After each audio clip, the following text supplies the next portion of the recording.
Good morning, everybody. What's up, guys? I'm Chris. And I'm Shane. We are back again, as we are the third Monday of every month with Facebook Live. Keep an eye on our Facebook and website for time and updates on here. Again, the goal is to answer your questions, educate you on the sport, and any feedback you've got on how we're doing or what you want to hear about. We are always open to it. We've got a few announcements today, but then we really want to dive right into the topic du jour, your first 5K, which we are really excited to talk about. Yeah. So just to kind of start off with those announcements, this month we have Yoga for Runners on Monday, April 22nd. Yes, we do. Our good friend Michaela from Project 7 volunteers her time for that. Always a good time, if you want to get a little bit more limber. Absolutely. Not a bad time to come out. I know I need. I think we all do. Mm-hmm. Again, we also have a physical therapist coming in from AdventHealth on Wednesday, April 24th. So you have a nagging ache, pain, any injury that you're not quite sure about. Shoes, yoga maybe aren't quite ironing out. You've got some more specific questions. Yeah, those folks know their stuff and can really help you out. Yeah, before you drop money on going to see a physical therapist specifically, you can maybe get a quick diagnostic to tell you whether or not you actually need to go. Sure, and maybe there's some exercises you can do at home. Absolutely. That can help get you going. So. And then we have Run for the Trees coming up. It's coming up on Saturday, April 27th. It's I think one of my more favorite races that we do. Honestly, probably my favorite course. It's beautiful. I also love that we've gone cupless, partnering with the city of Winter Park there to just be as environmentally friendly as possible. And that last mile through the Genius Preserve, if you're lucky, you see some peacocks out there, some beautiful homes.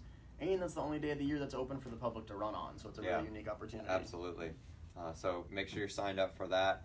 I think you get a tree, right? Everybody gets a tree, and then age group winners get an even bigger tree. So if you like plants, it just makes sense. And it's just the prettiest course. And so we always love that one every year and love partnering with the city of Winter Park on it. Moving more to the city of Orlando. Absolutely. We've got the corporate 5K, but so much more than that. We've got 18,000 people running this. Absolutely. Over half of them are doing their first 5K. Absolutely. So we want to get you ready for that first 5K. And if you're watching this and you're not running corporate 5K, there might be some details specific to that race that don't apply to yours, but everything leading up to it, your hydration, your nutrition, all of that's going to apply to any 5K. And in that scenario, it's all going to start first thing when you get out of bed. Absolutely.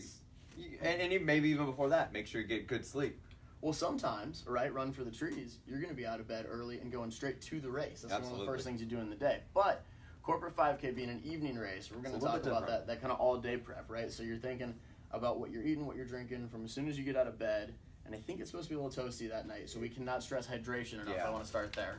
It is a little bit tougher as far as preparing food-wise and hydration-wise when the race is a little bit later on in the day, so you want to make sure you're on top of it.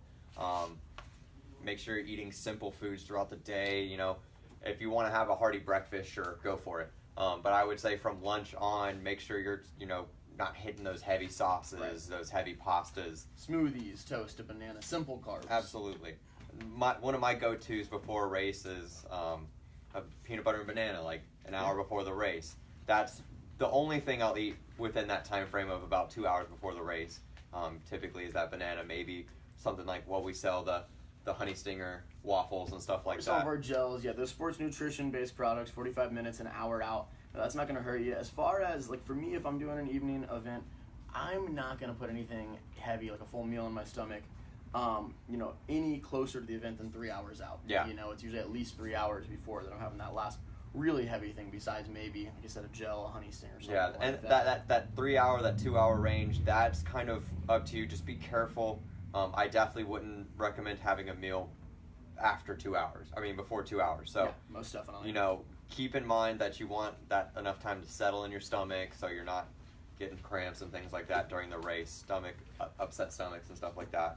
It's just, if you have questions, again, ask. If you're not so sure on things, we will answer those throughout the week and stuff like that. So feel free to drop comments on stuff like that. For sure. And if you've got questions specific to the corporate 5K, go to corporate5k.com and you will be hearing that a lot this morning. Yeah. Yes. Moving into clothing. So beyond food, beyond hydration, Shane, Going to be warm out there, like we said. So what do you want to wear to make sure you feel good out there running? First and foremost, you want to be comfortable. Whatever that means to you, that's really, I can't stress enough that you just don't want to have any clothing that you don't really like on. You know, you just want to make sure you're comfortable. But with it being so warm, I definitely recommend lighter weight clothing, something that's definitely like a moisture wicking fiber, just to keep you dry, keep you cool. That's really what I like doing, you know. Yeah, lighter weight shorts, leggings, maybe. Moisture wicking fabric, I think you hit on is huge. Now, some of you might be in your team shirts, and some of those are cotton, and that's okay because we want to represent. But hey, if you don't have to wear that cotton team shirt, maybe a moisture wicking type fiber. Again, lighter weight on the shirt. On your shirt, you can put your bib right there. And that bib is important for a number of reasons. That bib is going to differentiate if you are a runner or if you're a walker, and those are going to load into 2 separate corrals, right, Shane? Yeah, absolutely. And even more so with the bibs, kind of to segue into it, we want to make sure you have comfortable shoes on. We do. And I know a place where you can get those. You can. When you pick up your bib at Track Shack, actually, there's 10% off a footwear purchase on the back of this bib. That's going to expire, I believe, at the end of next month. But yeah, you've got over a month. But if you don't have good shoes right now, you want comfortable footwear more than anything else. Absolutely, yeah. The clothes matter, but your feet, you're going to be out there for a long time getting those 3.1 miles and done. a lot of people that are doing this race, it's their first race. Correct. So, you know, maybe your feet aren't necessarily used to that pounding, that just that effort. Yeah. So you want to make sure that your feet are supported in the way they need to be, they're cushioned in the way they need to be. So just keep that in mind. For sure. Take advantage of that coupon on the bib, and then do pay attention to that bib. Make sure you're loading into either the runner or walker zone 15 minutes before the start, which is at 645.com, and all of that information, I believe, .com. I was getting so excited to say corporate5k.com. It happens. But that I said. It happens. It's a great website. 6:45 p.m. corporate5k.com is going to tell you those times. It's also going to tell you where you can park, because you need to be prepared to get in the right corral. You need to be prepared with hydration, with food, but you also want to get there well ahead of time and make sure you've got a good parking spot. And we have, you know, I'm sure you guys can't see this, but this is just a printout of the map that's available online of like the parking garages, the ride sharing locations. I think what we're doing, if you're taking Uber or Lyft from work or from your house, the Orlando, the Orange County Public Library. It's live, folks. Orange County Public Library. Use that as your drop-off point and your pickup point. It's a little bit easier. Absolutely. And look at that Sunrail schedule. We've got some, great public transportation options here in Central Florida. And with you coming from work, I would imagine a lot of you are. And a lot of you are coming with your work coworkers. So make sure you're, just carpooling and stuff like that. Again, 18,000 people. Try to cut that number down a little bit. It's just going to make everybody's lives a little easier, and I'm sure it'll make your life a little bit easier as well. And just like with that nutrition, with the clothing you want to wear, you want to have a plan. You don't want to just be coming up with it that morning. Absolutely. Think of it ahead of time and have a plan with your parking. All the most available parking areas are going to be listed on corporate5k.com. Absolutely. Look that up, figure out which one you want to be at, what arrival time makes sense for you. Again, people will be getting there as early as 4 o'clock.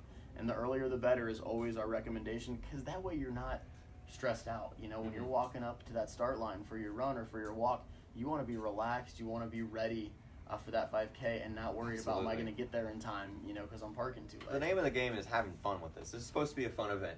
You want to enjoy yourself. It's obviously a tough thing to do, especially when it's going to be hot. So, just give yourself the best opportunity to have success, essentially. For sure.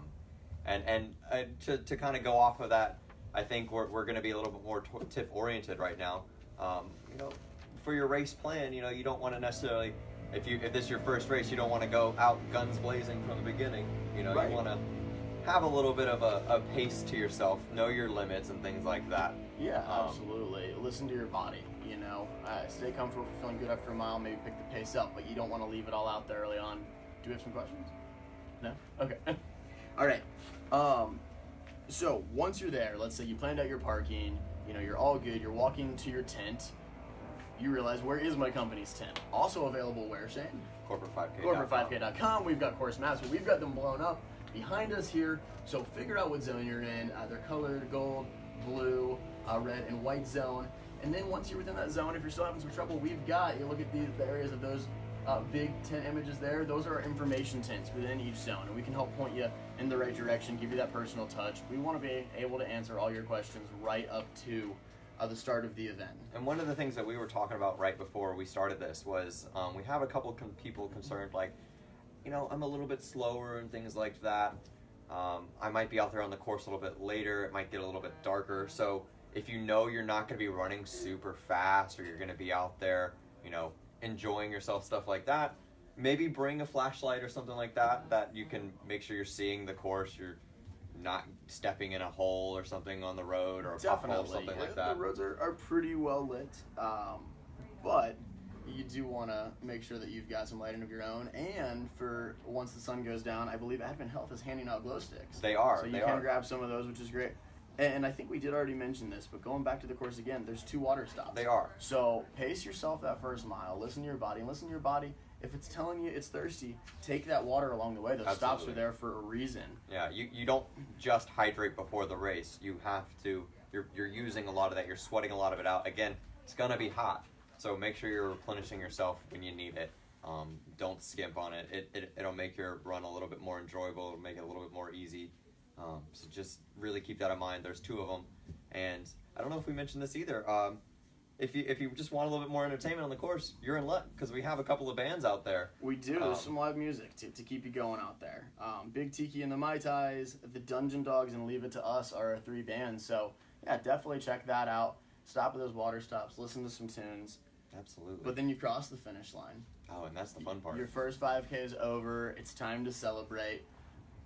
Go grab a beer. There's a beer ticket on your bib for a reason. But beyond just that, what do we want to do to make sure we're not feeling extra sore the next morning? Absolutely. Shane? You want to stretch it out. Maybe do a little bit of a walk, of a cool down. If you're used to running a little bit more, maybe run a little bit, cool down your muscles and things like that. You don't want to just stop. I mean, I know as tempting as the beer is, you don't want to just beeline for it and then just call it good. Right. Keep those legs moving a little bit. Yeah, absolutely. And I do want to hit on something that's a little bit tangentially related to this, is that throughout the past couple of months, we've had the Brooks contest of the meals and stuff being donated. Every time you buy a pair of Brooks shoes, they donated 10 meals to Second Harvest Food Bank, and I think we're at about 92,000 meals right now. We're at 92,000 total. Now, major shout out to Brooks. That is our shoe sponsor of the event, and I'm wearing a Brooks shirt and shoes today because we love them so much.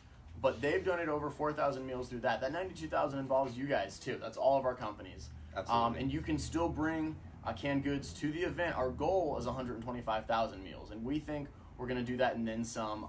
But we can't stress enough how much we love that Second Harvest benefits from this, the amount of meals we're able to get to them. So definitely bring some to make sure we can hit that goal this year. But you're drinking that beer, you're getting stretched down.